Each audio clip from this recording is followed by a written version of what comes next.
That was great. Good evening, everyone. Welcome. Today is Tuesday, February 17th, 2026. And I would like to welcome you to the Arlington Heights Memorial Library Board of Trustees meeting. May I have a roll call, please? Trustee Burrell? Here. Trustee Fallon? Here. Trustee Kelly? Here. Trustee McLeany? Here. Trustee Meadow? Here. Trustee Watts? Here. President Smart? Here. If we could please stand for the pledge of allegiance. I pledge allegiance to the flag of the United States of America and to the republic for which it stands, one nation, under God, indivisible, with liberty and justice for all. Thank you. I see we have a member of the public, Elizabeth Bauer, who I know is running for District 53. They're more or less unrelated. Okay, yeah, and Elizabeth lives in Arlington Heights. Now is the time that we offer an opportunity for public to make comment. Would you have a comment? Yes, I do. All right, very good. For our public comments, we ask that you keep it to 5 minutes or less. Fine. It's 3 minutes and I'm in more than 3 minutes. Ours is 2. Is there a spot that's better on camera? All right, no, okay. The camera phone. Yeah, Okay, so I actually have a little prepared speech because I want to make sure that I tell you what I want to tell you. My name is Elizabeth Bauer. I'm a longtime Arlington Heights resident, library user, paper cut. Back at the end of January, a controversy erupted in local Republican politics as a candidate was accused of being a Holocaust denier. That's the tangential to the politics. I don't want to get into the details on that, but those news reports prompted me to take action on an issue that's actually bothered me for quite some time. That is the library's policy on deassessing books or removing them from the shelves. I'd asked about this in the past and have been told that it's a matter of the age of the book and how often it's checked out. And I was told that the general belief is that it's somehow better to remove old books, even when there's plenty of room on the shelves that are half empty, because the library's objective is to maximize circulation and people really only want to check out new books. I find that terribly sad in general, but it's particularly a problem for works of history, where what's newer isn't always better, and where the collection is actually honestly extremely weak if you want to read about anything earlier than World War II. Holocaust memoirs seem in particular to be doomed to this fate. Yes, Anne Frank and Eli Wiesel will always be on the shelves, but after that, there are many narratives which were published, moved from the new shelves to 900s, and then are deassessed. And the new ones that have been published more recently tend to be either written by survivors who were very young children at the time or by their children or grandchildren. Right now, if you do a search on the subject, Holocaust Survivors United States Biography, there are 5 books listed, all but one published in 2017 or later. The exception is actually a book which I have stubbornly, repeatedly done as my small resistance against this policy to keep it officially labeled as in circulation. Expand the subject search term to Holocaust Survivors Biography, and you get 17 books. Again, almost all of them were published in the last 5 years, and again, it's not a matter of some new flurry of research, but that you've discarded what's older, consigned them to book sales, or sent them off for recycling. How many have been removed? I don't actually know, and I wouldn't be surprised if you all would tell me that no one knows. They just get removed from the system and disappear from records. But there are 2 books that stuck with me enough that I ordered used copies of them from online sellers when I realized they were no longer at the library. And in a reaction to the recent news, I decided to buy enough copies of these 2, plus that 3rd endangered book, to be able to donate them, either as a small book discussion collection here, or else as individual donations to all the various local libraries. I would be happy to share with you why I found these particular books to be meaningful and why I think they provide a broader picture than just the famous Anne Frank or Eli Wiesel or a couple pages in a history textbook. In fact, I'd be happy to give a talk on this theme to the general public, but I'm also just happy to have these restored to the collection. Though in any case, I do ask that before I make a donation that you revise your policies to protect these and other similar books from your deassessing policy. What I have here is enough copies of what I just read, my contact information, and some information on each of these three books, why they are important to understand the Holocaust as more than just a simplistic and Frank-Hitmanetic, and some overall perspective of why, particularly in light of current events, we can't just discard things and say, well, that violates the policy, so bye-bye.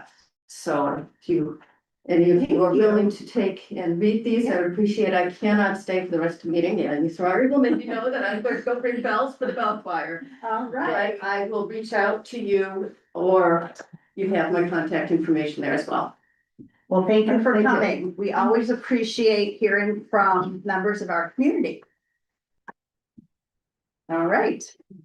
Do we have any other public comment that has been sent? No. Okay.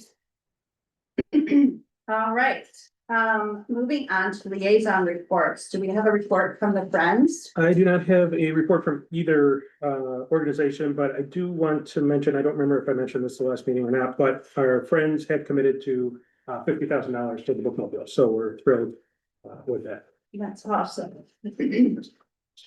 Was that included as part of the budget when we did the budget for this year? That Yeah. was, that was in the system before. Yeah. Perfect, thank you. All right, moving on to approving the minutes from the regular board meeting from January 20th. Do I have a motion? Yeah, I move approval of the minutes from the January 20th, 2026 board meeting. Seconded? All right, so the motion was made by trustee Gala and seconded by trustee Watts. All in favor? Aye. All right, approval of the minute for the committee of the whole meeting, which was February 2nd, 2026. Make a motion to approve the committee of the whole minutes from February 2nd, 2026. Second. All right, the motion was made by trustee Watts and seconded by trustee McLeany. All in favor? Aye. Aye. Okay, moving on to review the financial report for the period ending January 31st. Okay. There were no 2026 real estate revenue recognized in the month of January. The first installment 2026 bills, which are typically sent out in early February with a March 1 due date, will be sent out in March and be due April 1st. As of last week, 89.35% of the library's 2025 property taxes have been received, and the village is continuing to book those receipts in amounts receivable as part of the year-end close process. The library received personal property replacement taxes in the amount of $25,056.60 this month. We received $433.11 of cash in lieu of land from the village in January. Copier printer revenue totaled $4,638.34. Meeting room fees were $250. Lost item charges totaled $908.34. January interest income is zero, simply because it has not yet been allocated from the village to the library as of the time of the board meeting. So we'll see that next month. Although there were no donations recognized by the library this month, I do want to just note that we received a $300,000 donation from a private estate that named the library as a trust beneficiary. So we are thrilled to be receiving that. Second. Right, yeah, exactly. So the cash was deposited and the funds will sit in our balance sheet as a deferred donation until the time it's used. This is the third extremely generous estate to donate to the library in the last few years.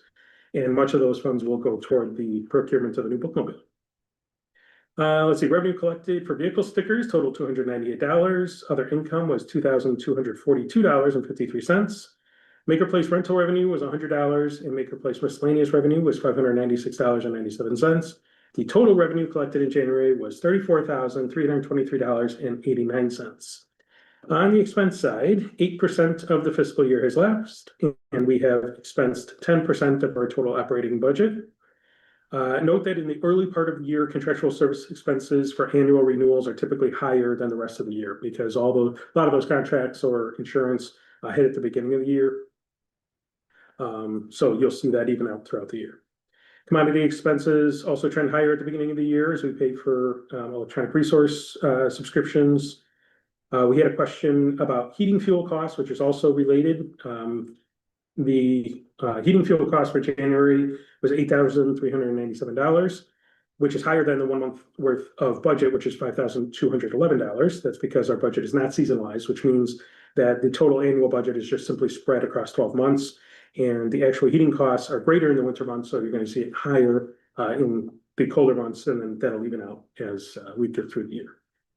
And then personal services expenses, that was also, there was also a question about that. Specifically, IMRF and FICA appear low for the first pay period. This could be related to the timing of the village's journal entries because actual January payroll to staff is on target. So we should see that clear up next month as well. That was all of the questions I had and all the comments for the financial report. Anybody have any other questions? I have a question. So, when we get such a generous donation, does that, do we have to use it this year? No, I think that can sit in our books. Okay. Especially, No, it can sit, just on our balance sheet, it's called a deferred donation Okay, until the time at which we decide to use it. okay. Of course, unless the donor stipulated, something about when they wanted us to use it, but there's no such stipulation. Okay. How do we recognize something like that?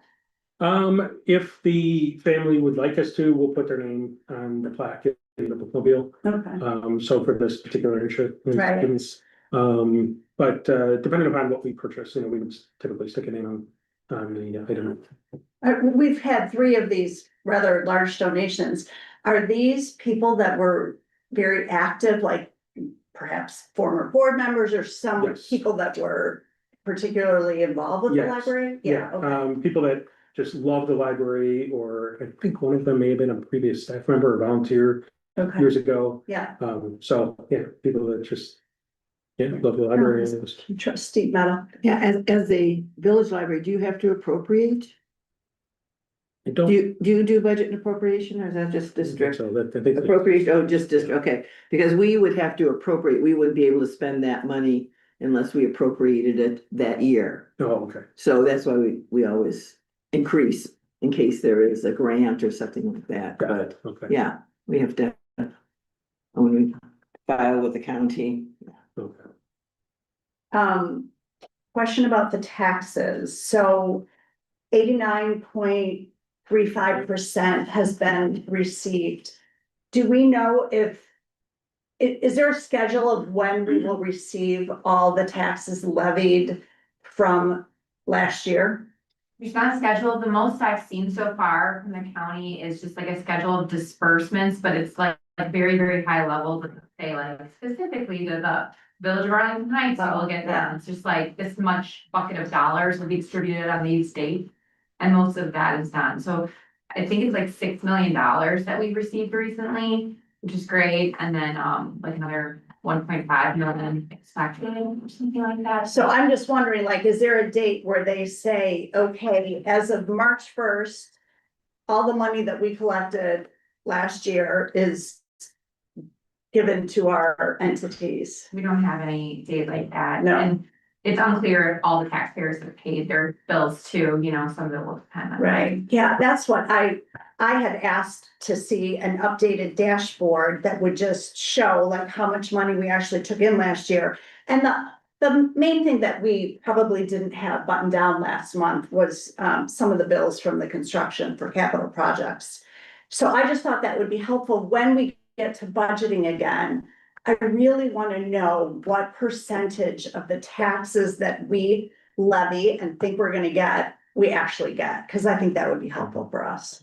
Yeah, Did you get that email today from Preckwinkle and Maria Pappas?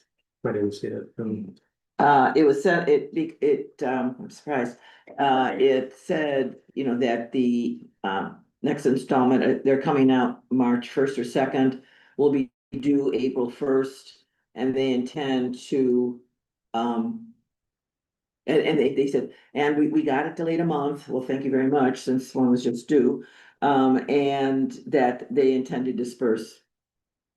Not their words, but fairly quickly of this installment, so you should be getting that, it was emailed. Okay, I'll look and see. Yeah, look and see. But, yeah, but they are supposed to disperse any receipts that they get within 30 days. Oh. That's the law, and so Okay, they should be, sense. they're probably still collecting from that. Well, I think this time around, districts got the money first. Okay, And the villages and municipalities, it was delayed, okay. yeah. Interesting, okay. Does anyone else have any other questions regarding the financial report? No, okay, reviewing the check register. Okay, I have a few questions here. On page 3, check 105470 to HML. That is a American Express charge to IKEA. That is for storage cabinets for our programs and exhibits workroom. The amount on that is $578.98.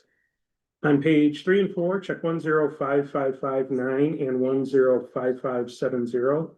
To Peregrine, Stein, Newman, Ritzman, and Robin Schwartz. The amounts are $1,395 and $528.75 respectively. That is for legal services through our attorneys. Robbins is used for FOIA requests. So when we get a FOIA request in, that is our FOIA attorney. They review most of our requests before we send them out. And then Peregrine is used for other legal matters, operational daily stuff.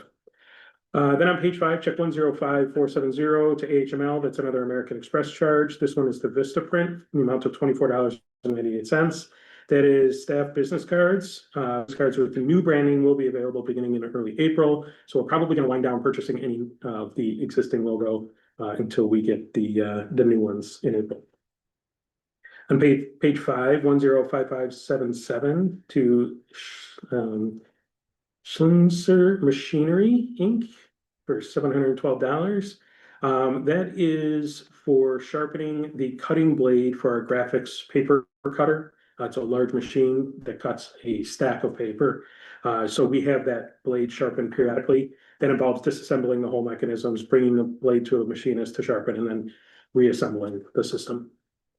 On page 6, check 105556 to Northwest Community Hospital in the amount of $100. That's dues related to the Department of Transportation's required random drug testing for our bookmobile drivers.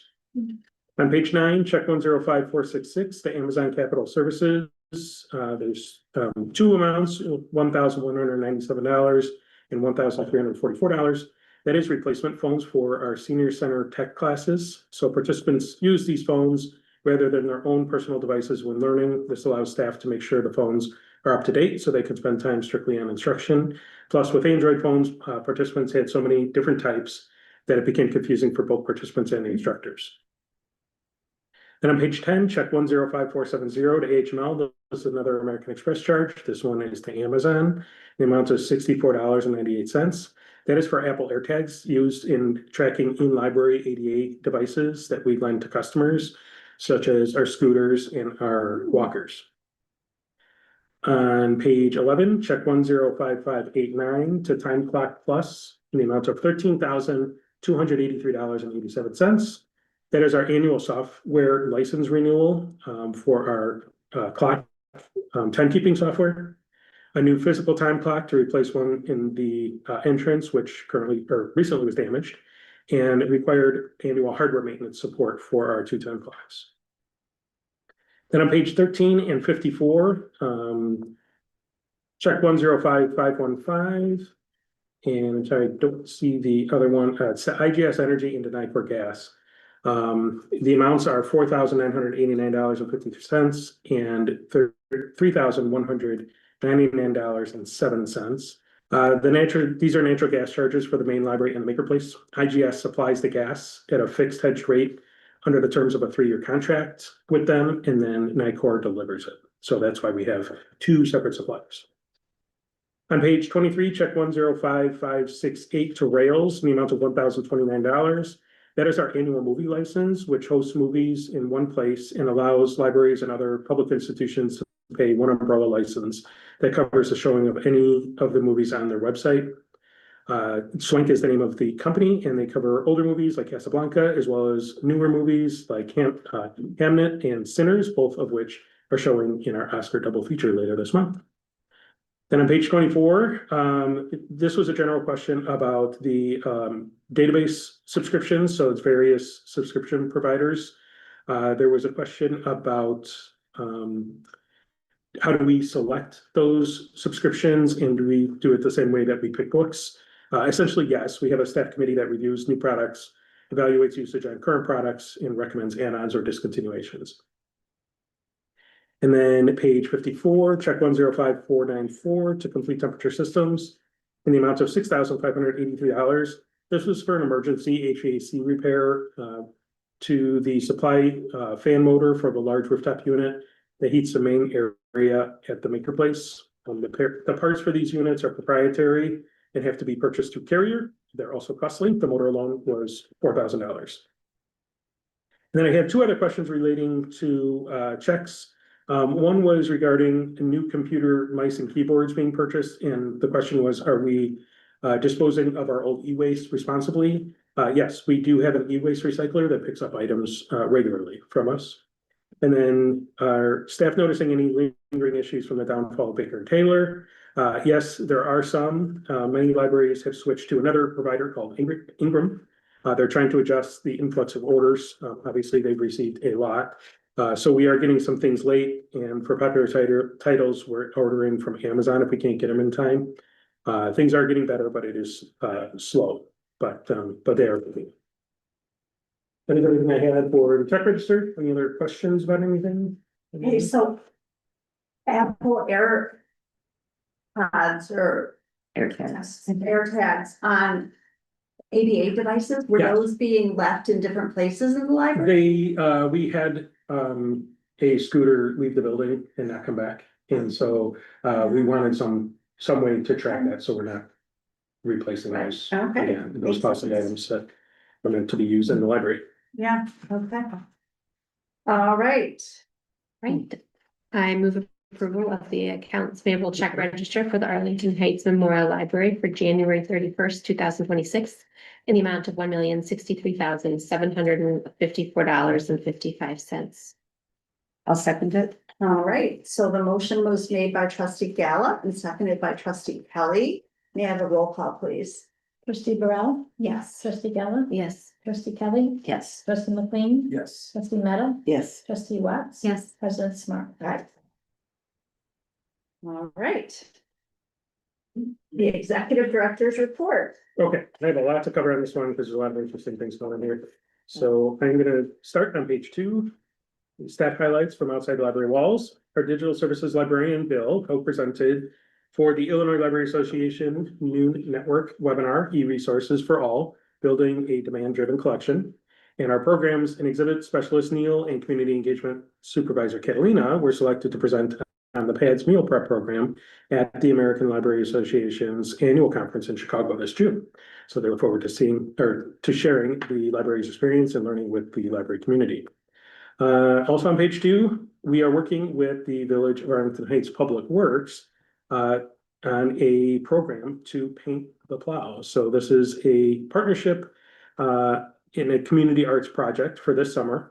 It will take place at the Farmers Market on Saturday, June 20th, where Maker Place specialist Kate will guide community members in painting a snowplow with a design inspired by a Village of Arlington Heights Public Safety Initiative.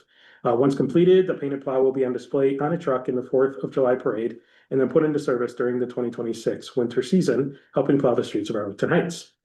This project was spearheaded by our Maker Place branch manager, Chris Kruger, and the Village of Arlington Heights Superintendent of Maintenance, Chester Gorecki.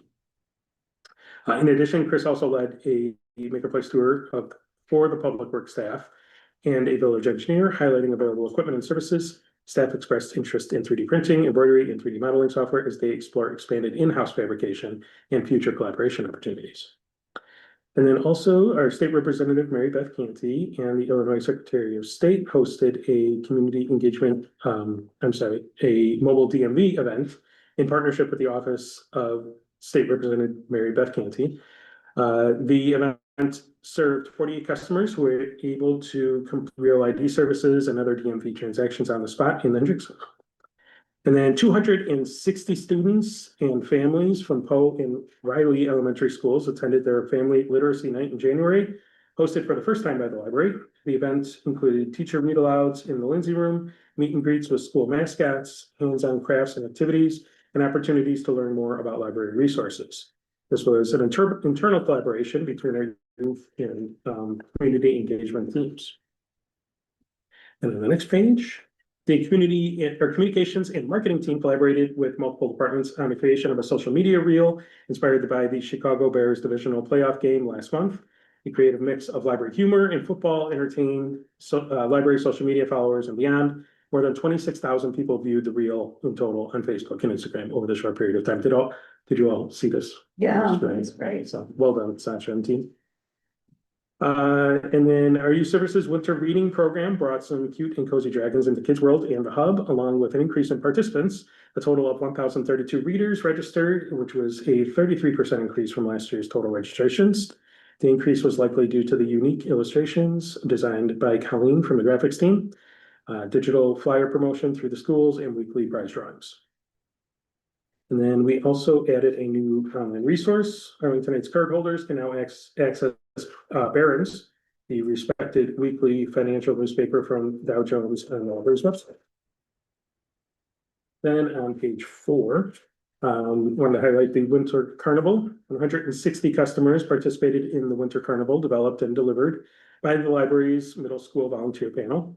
There were 9 games based on Winter Olympics events, adapted for babies through 6-year-olds. Every athlete had the opportunity to compete in all 9 events, having their photo taken at a medal stand, donning a gold, silver, or bronze medal, or holding the Olympic torch. And then on the bottom of that page, trivia for the 20s and 30s. Now that's what I call trivia. Drew 42 young adults to the Hendrickson Room to relive the 2000s. Questions covered everything from the Hunger Games to Calder Cup winners to video games. Programs and exhibits coordinator Nikki, info advisor Danielle, and info assistant Keelan collaborated to write and host this fun entry into year 2 of the 20s and 30s events. Then on page 6, couple things down the right there.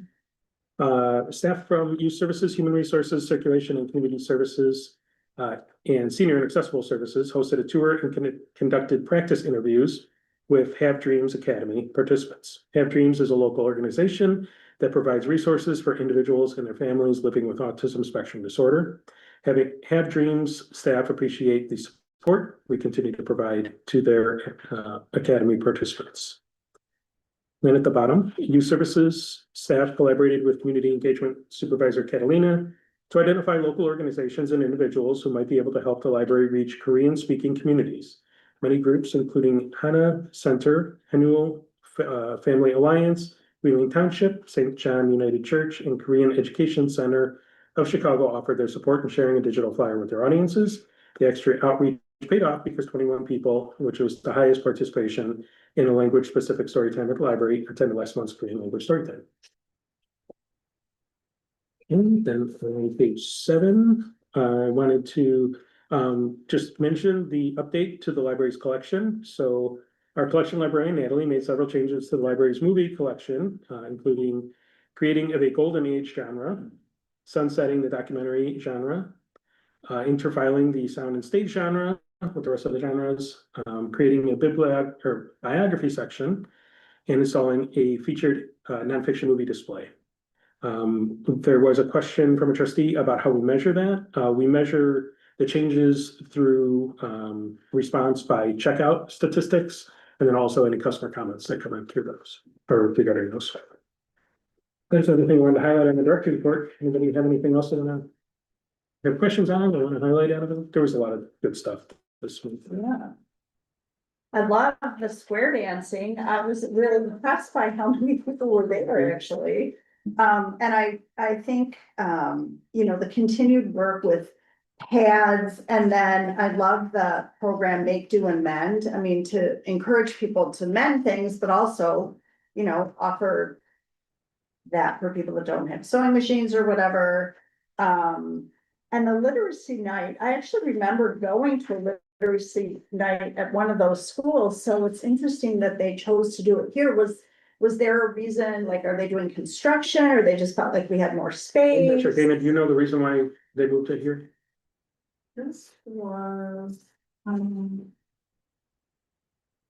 for adults. No. No, Oh, yeah.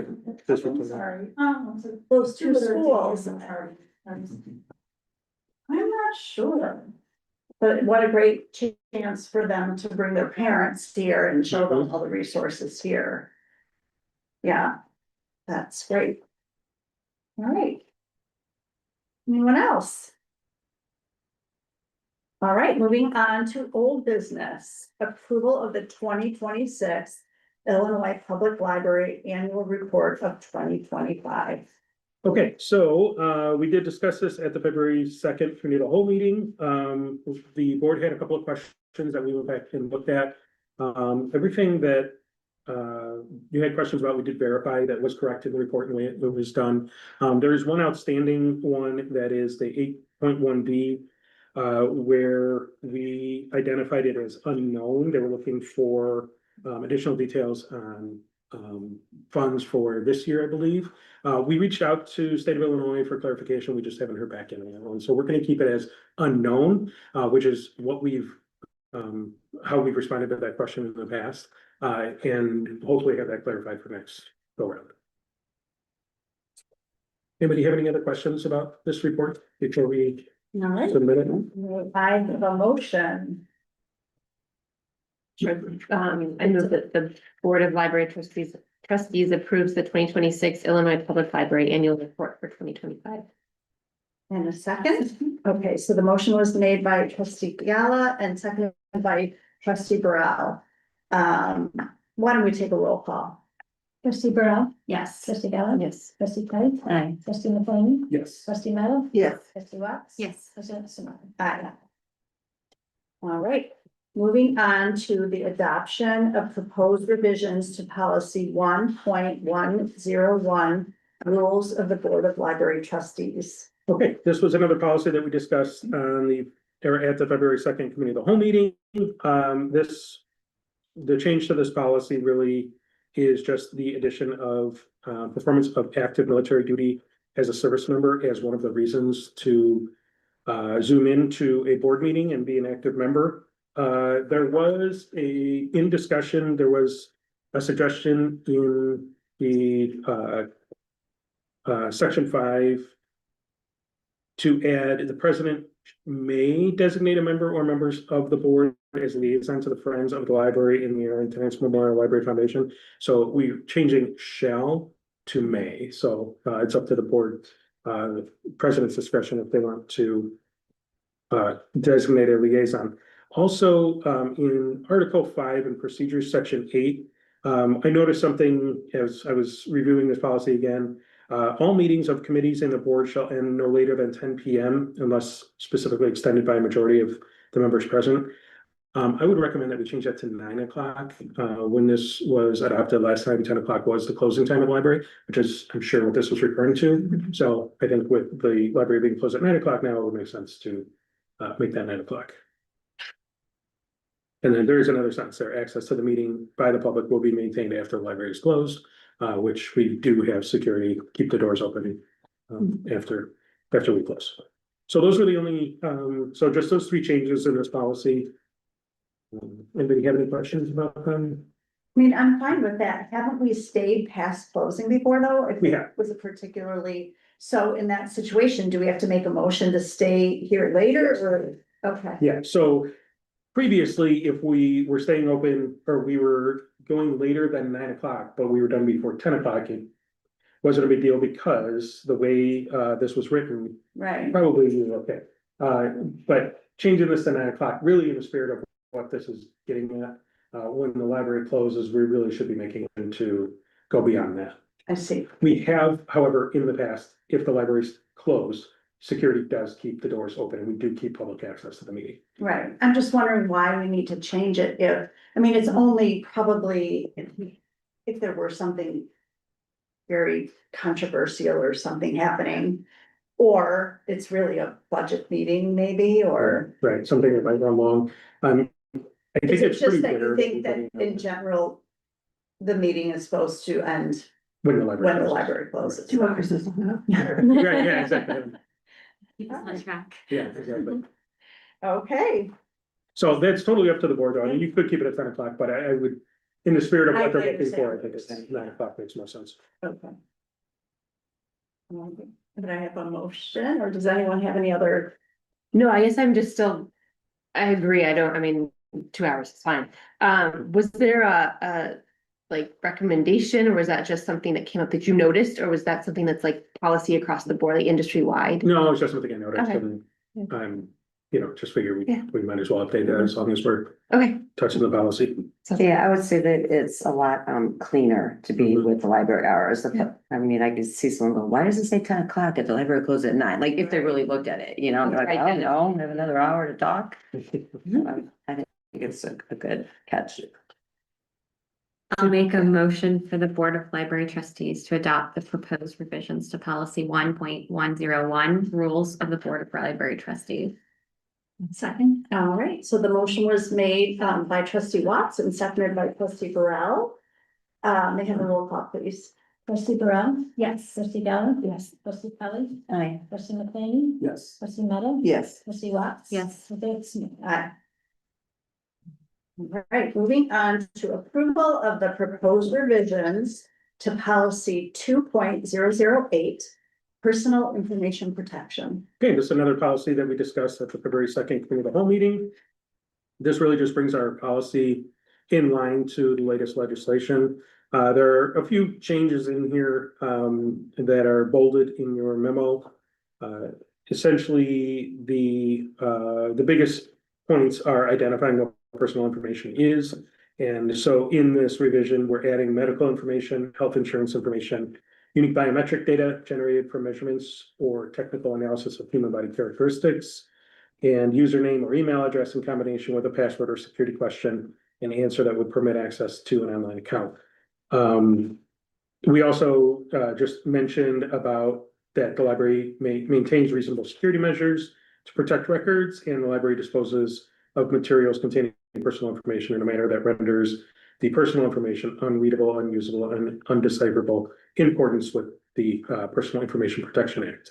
So all that verbiage came directly from that act. We don't include all of the legislation in here or the entire act in our policy, but points that we want to ensure that we're carrying. So. Great. Any comments? No, all right, I'll take a motion. I move that the Board of Library Trustees adopt the proposed revisions to policy 2.008 personal information protection. All right, the policy or the motion was made by trustee Gallo and seconded by trustee McLean. May I have a roll call, please? Trustee Burrell? Yes. Trustee Gallo? Yes. Trustee Kelly? Aye. Trustee McLean? Yes. Trustee Meadow? Yes. Trustee Watts? Yes. President Smith? Aye.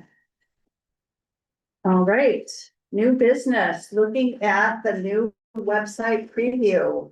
Okay, so Sasha Vasilik and Rich Dorian are going to talk about our new website that will be released in April. This is kind of a preview to the design. They're working on the website. However, the design really want to kind of go over the elements of it that we're looking to improve.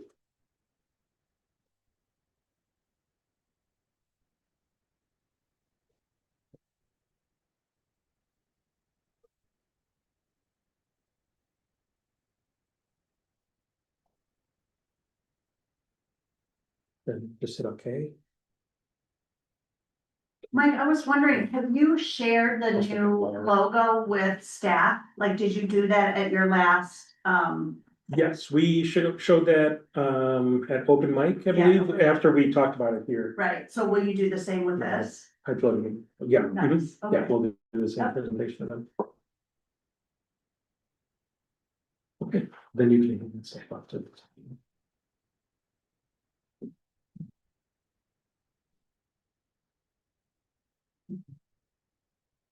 Alrighty, good evening trustees. My name is Sasha Vasilik, Director of Communications and Marketing.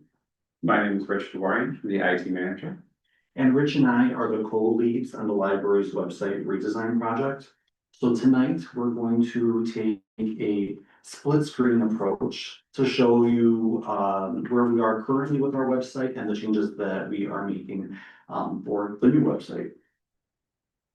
All right, to start off, there's kind of three big reasons why we're in the midst of a website overhaul here. First off is just kind of the natural life cycle of a website refresh. The current website was launched in December of 2019. Most websites are typically refreshed every 3 to 5 years, and we're definitely at the tail end of that. Next up is the launch and necessity to meet new Title II ADA requirements from the Department of Justice, and our deadline for that is April 26th. So the new website will be in line with all of the requirements for ADA compliance. And finally, we have the launch of the new library branding. So all of those things is kind of the impetus for the new website project. Okay, just to jump right in here, we're gonna highlight some of the major changes to the design and some of the functionalities of the website. So on the current website, you'll notice we have our library catalog search in the prominent location in the header. It is the most used feature of the website according to our statistics. So that will remain. But the big change that we're going to make is that you're now going to be able to switch from the catalog search to searching anything within the website, any of the, policies or news articles. All this stuff used to be hidden, and you could only access that search from the footer of the site. So now it's all going to be combined into the search box at the top. And additionally, we're also going to add in the database and article search, which is currently found on our research page. So if you're doing any sort of academic or research on any of our databases, you'll also be able to do that right from the search page.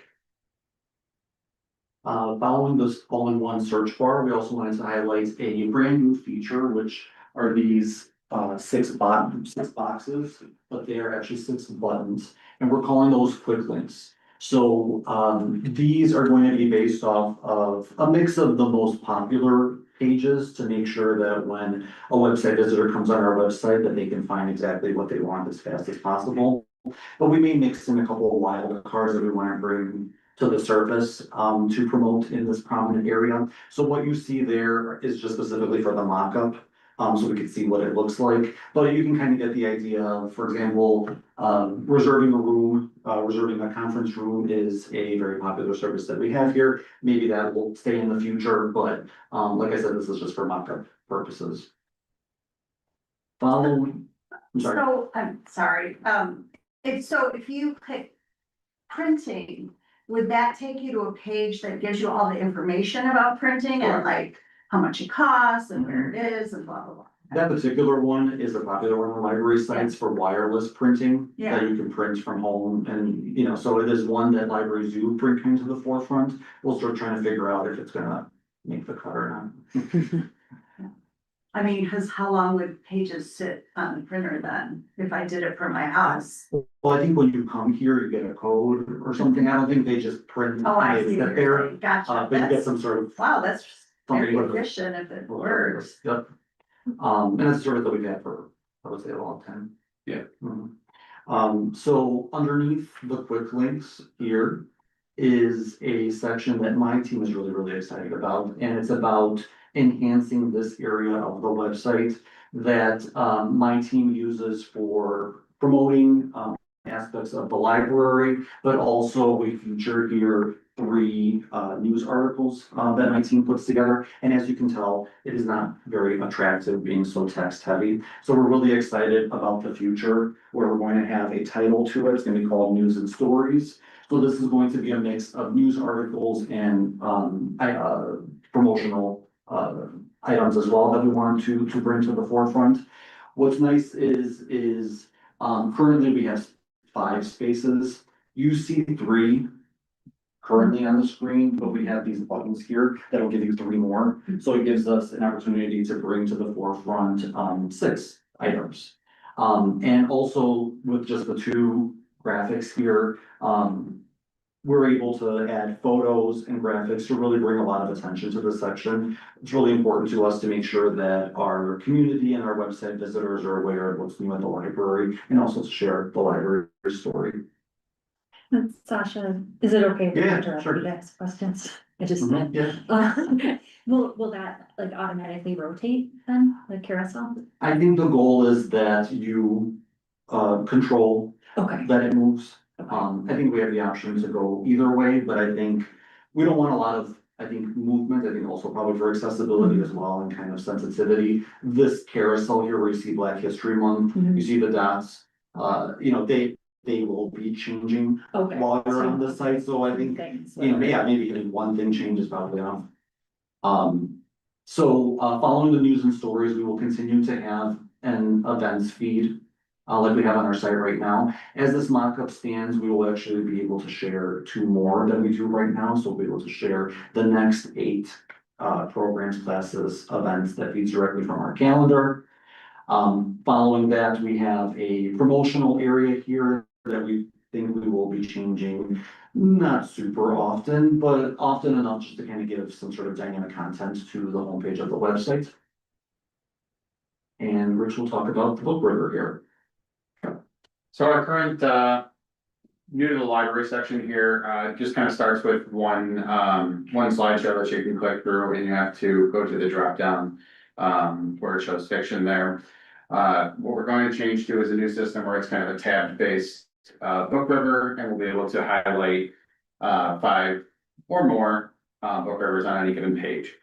So these, for example, are just canned searches if you want to find like, the next romance or mystery book that comes to the library. But we've also built this so that we can highlight any of the reader services staff curated collections. So we'll have not only just the pre-canned searches, but also the staff curated list. That those will be put on any of the internal pages that are specific to their departments.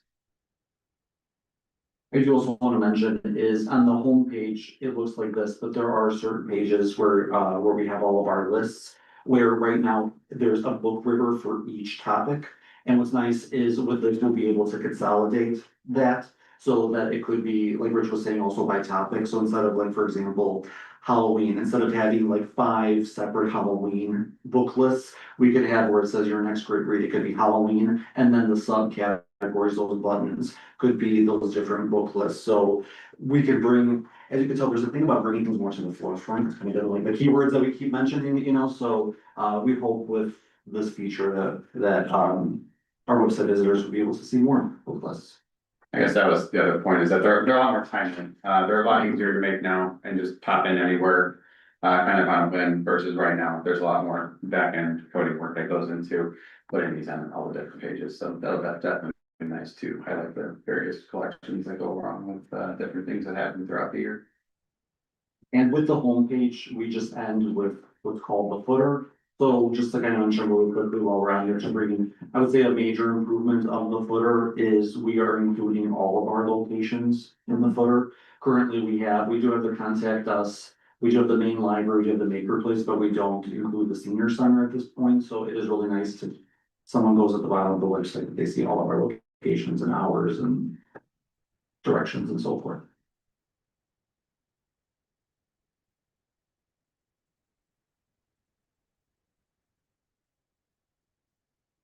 Okay, so the other page that we wanted to preview with you all this evening is a very important one. It is what we call right now our databases page. But we are changing our lingo a little bit. We're moving from databases to something a little bit more friendlier and less jargony. So we're going to call them online resources, which is very common in our industry. To move away from databases and call them online resources. As you can see, just from the current to the future is so much more colorful to kind of match our brand, brighter. And, online resources are typically a tricky service to promote because there are so many of them. We have, I believe, over 150 online resources that are available for our card holders. So when we were brainstorming about what we can do to, once again, bring them to the forefront, we came up with this system, which is called a card system. So if you can imagine that each one of these is a card. So each card is going to have a graphic to accompany it. So even though it might be hard to see these graphics from a distance, but it's like just seeing those colors from a distance, we're hoping that they'll draw you in. You may be interested in learning more about any one of these resources. So compared to where we are right now, where it is very text heavy. Also, it's very horizontal versus doing the card system. We can show more, kind of higher on the page, than we can right now. So really happy with this direction. We're just gonna talk about filtering of this page. Yeah, so kind of similar to how we have it now, you'll have your filters along the left. And we're also bringing over the text-based filters, if you want to filter by just the first letter that the database starts with. This right here is going to be the standardized filtering system for a lot of our internal pages. We're going to have it by subject and audience. We're going to show kind of a brief intro of, well, it really depends on how many there are on the page, but this one, for example, maybe about 10 subjects, and then you'll have a show more so that you don't have a list of 50 or 100 different subjects on your filters on the side. And then you'll have the ability to add your audience. And then if you do know any part of the title, you can also just type it in the title search at the top. Anytime you click any of these, they'll automatically just update the page. Pretty big speed improvement compared to the old site. You know that it's kind of had some loading issues in the past, so we're really focusing on making sure that these things work really seamlessly for everyone. That's pretty much all we had for the new filters, but the scroll up just a little bit on the old one. That's the search currently at the top. No, sorry, this search right here is the search that allows you to search within all of the database providers that we have through a product called Summon. That's going to be what's integrated into the top search bar on all the pages throughout the website. So you must have information on what the most commonly used sort of online resources are. Are those the ones that are highlighted? I'm assuming, probably health information is super popular, food stuff. Is that how you? Are you talking about like these subjects on the side? Yeah. I believe there's an internal team that Yeah. works on figuring out all that information. I know that we are trying to pare some of them down with the news site, just so that, once again, people can find information more quickly. Right. But in regards to like how the page is displayed, it's always gonna display at A. So like, you could do the letters, you could do the subjects on the side. So that newspaper, those aren't like the subscription to the New York Times and the Wall Street Journal? No, that I think is a specific That's online like- resource that's called. Right. Yep. Okay. Like I'm researching some subject and I want to read all the articles about it in the past year. Right. That's where I would go there.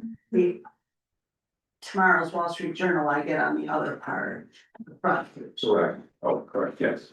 But from the search at the top, if you wanted to search within the Wall Street Journal, you can search there and actually search all the full text Okay. of those resources.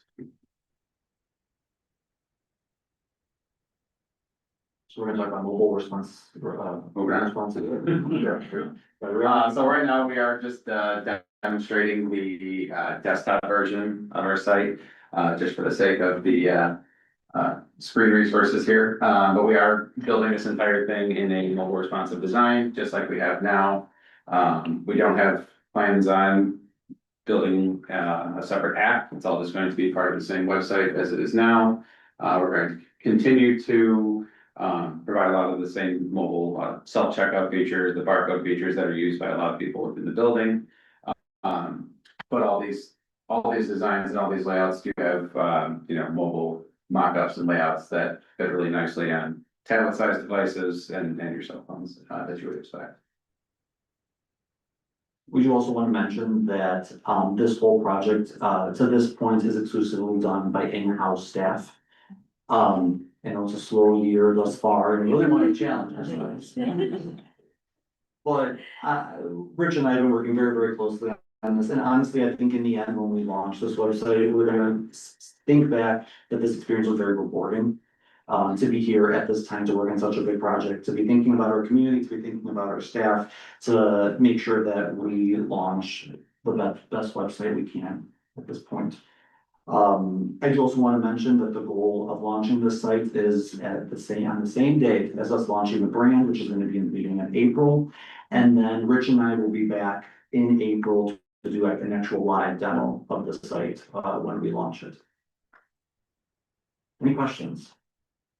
So are you gonna keep well, right now it's a yellow bar for like, you know, if the library closes early or, you know, emergency information? Yeah, so we're actually gonna move it up. It's gonna be the first thing that you'll see versus I think right now it's.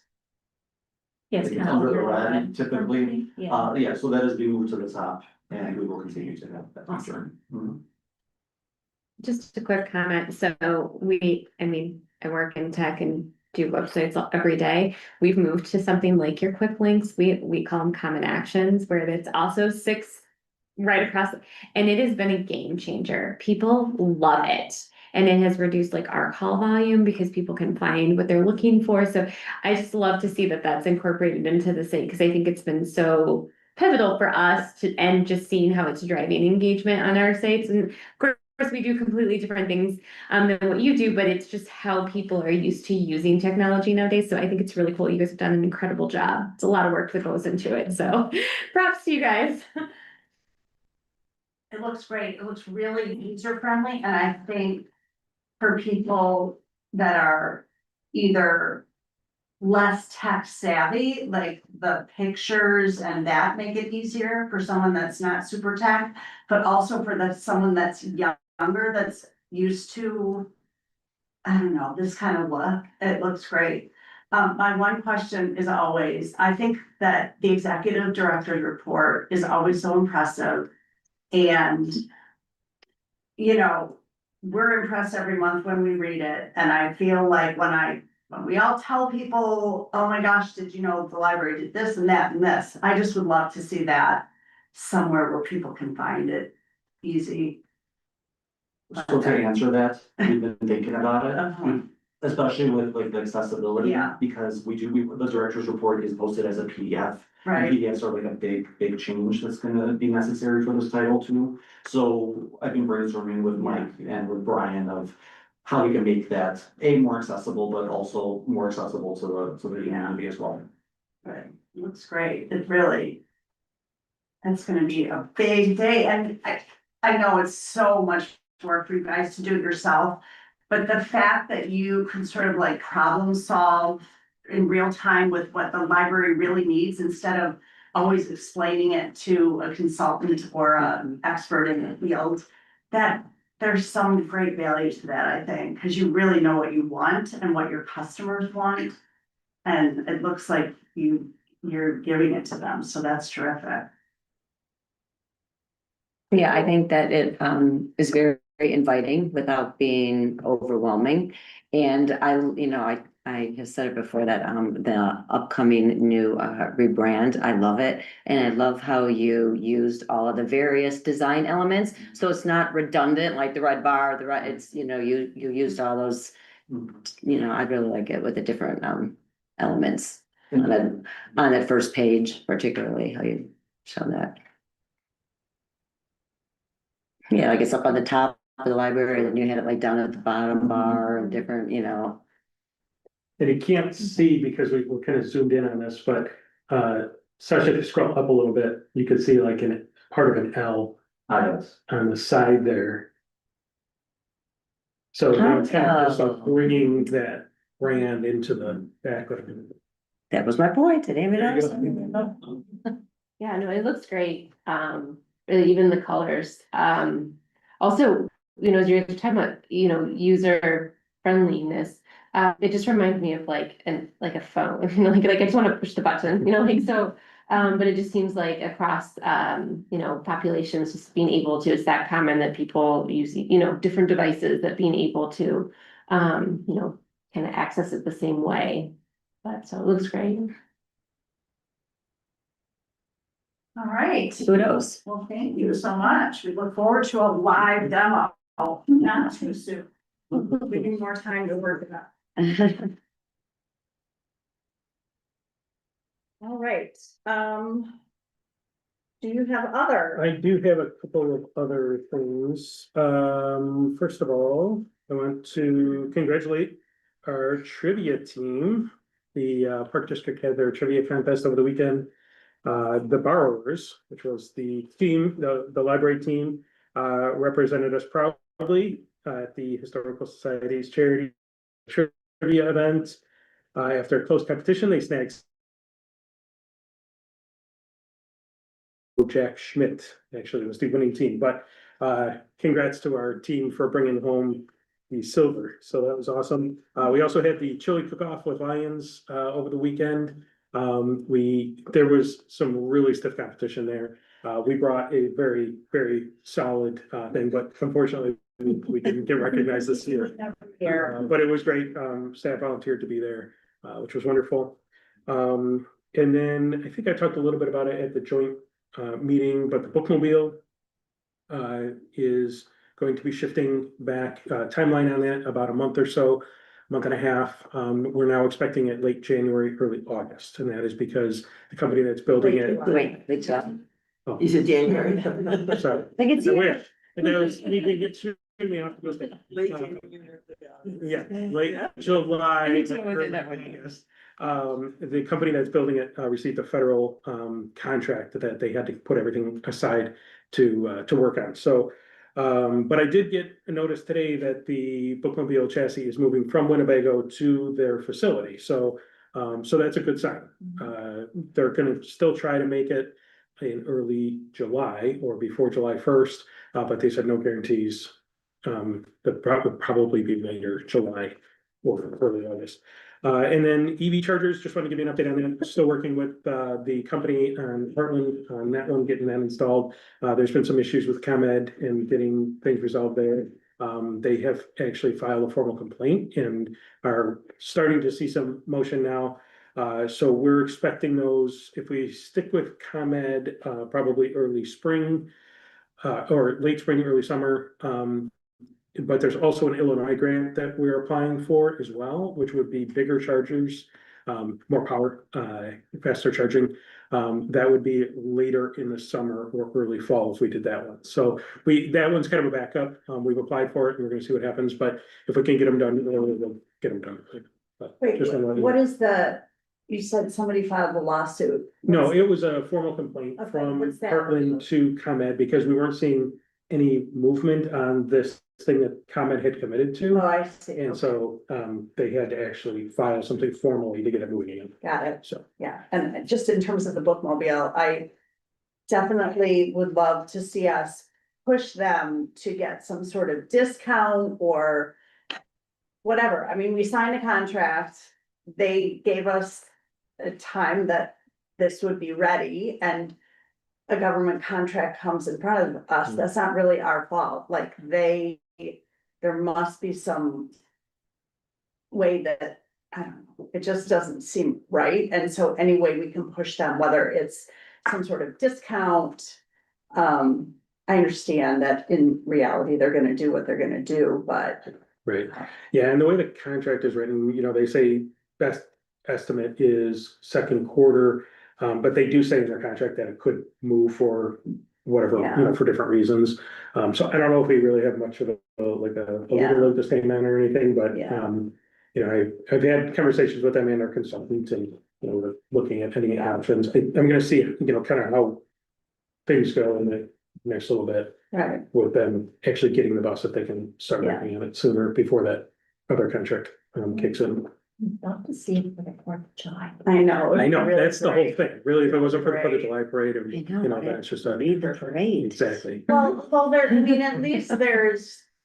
To do a soft launch at the farmer's market and then Heritage Fest or, one of the big fall Arlington Heights events, but. Yeah, we'll definitely, we're gonna have a ribbon cutting or something as well Right. to celebrate it. It'd just be nice to get in front of 50,000 Yeah. people. I know. Yeah. But, as Sasha said, this year could be the final send off for our, Right. our existing one. That's a good way to look at it. All right, so, Can we die in the middle? I know. It's The tow truck. Everything's backed up. Trustee Watts and I and Mike and other staff members attended the mayor's prayer breakfast, which was really nice. There was a gentleman at our table who's a Korean pastor, right? And he was interested in services or his wife doing story time here or whatever. So I thought that was a nice connection. I know actually, Mike, that we are talking about having someone at one of our meetings, come and talk to us again, because we have a new board, since they've come regarding how books are taken out of circulation, and also the policy, and just the whole deal about if someone has a problem or wants a book taken off a shelf. Yes. So in light of Elizabeth's coming tonight, perhaps when that, I mean, we'll read what she sent us and everything, and I'm not sure of all the details about that, but perhaps we could invite her to the meeting that occurs, so that she would actually understand exactly what happens. You know, why books are taken out Yeah, of circulation or whatever. I'm not sure that all the information there. Yeah, is we actually have accurate. them schedule, yeah. for next Okay, month, so maybe we'll invite, yeah, right, yeah, we've been talking about them coming, so maybe she She can. basically already knows. She said they're taken on circulation because they don't circulate Right. or they age out. Yeah. And that's what libraries do. And libraries have changed. Yeah. We've gone from balanced collections to what the public wants. Right, and actually our And- policy And we states. used to have balanced collections I've been in the field long enough, and that's not the way anymore. And so unfortunately, now, there are exceptions, you have very expensive art books or something, and maybe they haven't circulated, but you don't really want to get rid of those because they cost so much, but yeah, and the constant new books coming in and shelving is limited, and it's a real challenge. Well, and I think too, the fact that we're a member of some consortiums where if the book is not in this Oh, library. yeah. We have a lot of ways to get it, which I have used many times, and I know we all have. right now. Oh, do Right, you? yeah, so that's another way, I think that all libraries are That's the expanding one. their collections in Whatever. some ways, Seeing it because as a good in it. we have access to That things is that aren't here. Okay. Yeah, we do. Yeah. I'm gonna go in and do a partner library. Yeah. All right, anyone else have any other? Next time, it doesn't have to be now, but March is when you're doing the space consultant stuff, right? And The so, consultant will be here in February and then we'll be working, yeah. okay, so March, April-ish, we should start to hear about what some of the results are. Yeah, we'll be keeping you guys up to date on how that's going. I knew it was coming soon. Yep. Perfect. Yeah. All right. All right, very good. I would like to make a motion to adjourn the meeting. So moved. All in favor? Aye. Thank you. Yeah.